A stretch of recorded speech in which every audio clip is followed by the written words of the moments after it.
వస్తే ఎవరు లేదు పెంచుతారు, కరువు వస్తే కరువు రాకపోతే పెంచరు. వాళ్ళ నేను చెప్తా 100 days అయినాయి అన్న. 100 days ఎంతమంది కంప్లీట్ అయినాయని చెప్పారు? ఎన్ని అయినాయి అన్న? 32 జాబ్ కార్డు కంప్లీట్ అయినాయి. మొత్తం జాబ్ కార్డు ఏంటన్నా 190 వర్కింగ్ జాబ్ కార్డులకి 32 జాబ్ కార్డులు 100 days కంప్లీట్ అయితే మీకు డేస్ పెంచాలా చెప్పండి? గవర్నమెంట్ కి 100 days ఎంతమంది అయితే లెక్క వస్తుంది నెట్ లో, అర్థమవుతుందా? లెక్క వచ్చినప్పుడు మనం ఎక్కువ శాతం కనీసం 70% అంటే 100 మంది చేస్తే 70 మంది అందులో 100 రోజులు కంప్లీట్ చేసుకుంటే అది వీళ్ళకి కరువు పని మీద ఉపాధి హామీ పనులు అవసరం ఉంది కాబట్టి వీళ్ళకి 100 days కంటే ఎక్కువ డేస్ పెంచితే పని చేయగలుగుతారనే నమ్మకం రావాలా లేదా? మనం ఒక ఆశ్రమం దగ్గర పని చేస్తున్నామంటే నువ్వు కష్టపడి పని చేస్తే రేపు వస్తావు, లేదంటే పిలుచుకుంటాడా? పిలుచుకోడు కదా.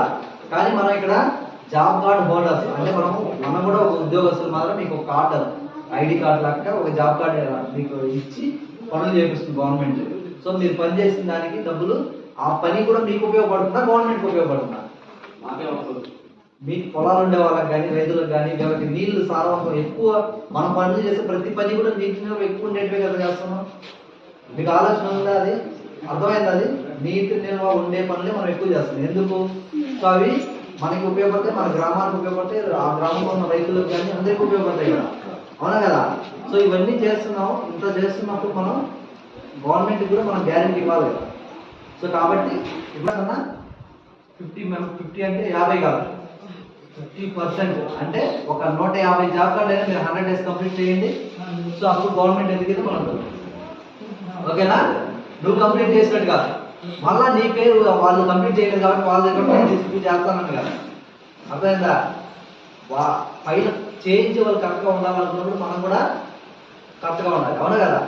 సో కాబట్టి మీరు కూడా బరువు పేరు పోకుండా మీ బుక్లు మీరు చేసి మిగిలిన వాళ్ళు కూడా అంటే మీరు ఆల్రెడీ ఫీల్డ్ అసిస్టెంట్లు టెక్నికల్ అసిస్టెంట్లు వీళ్ళందరూ కూడా వాళ్ళకి అవగాహన కల్పిస్తారు. అదే కాకుండా మీరు కూడా వాళ్ళకి చెప్పి ఆయన ఇలా చేసి ఇలా వస్తుందంట, సో కాబట్టి చేయండి అని చెప్తే సో అప్పుడు మీకు డేస్ పెంచడానికి ఒక ఆలోచన అనేది వస్తుంది. సో అది మనమే క్రియేట్ చేయాలి.